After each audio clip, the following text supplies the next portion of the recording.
In today's video, I'm going to teach you how to delete an organization in Hubstaff.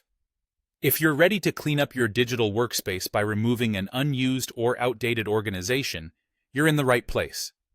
Let's walk through the process together, step by step, ensuring everything is clear and easy to understand. First, we need to open your preferred web browser. This could be Chrome, Firefox, Safari, or whichever browser you feel most comfortable using. Once your browser is open, go ahead and search for Hubstaff. You can do this simply by typing Hubstaff into your search bar and hitting Enter.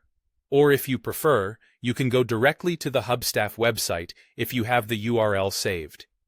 Now that we are on the Hubstaff homepage, it's time to sign in to your account. Click the Sign In button, usually located at the top right corner of the page. Enter your login details, and you should be directed to your Hubstaff dashboard.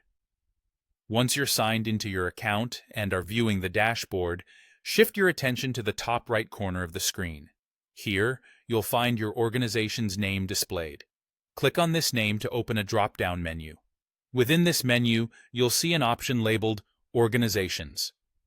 Click on this to access a list of all the organizations associated with your account.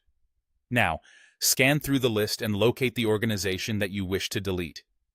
This might take a moment if you manage multiple organizations, so be sure to double-check that you're selecting the right one.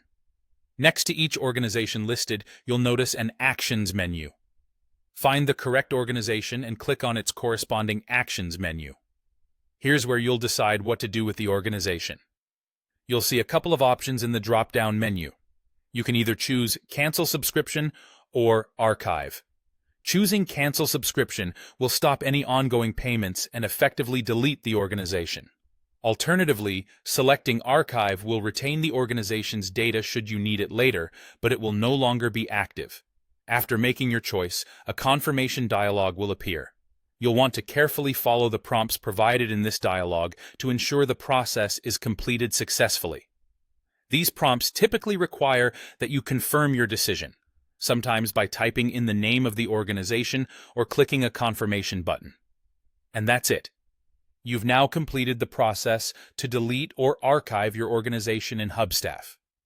Remember, deleting an organization is a significant action, so make sure you're absolutely certain this is what you want to do.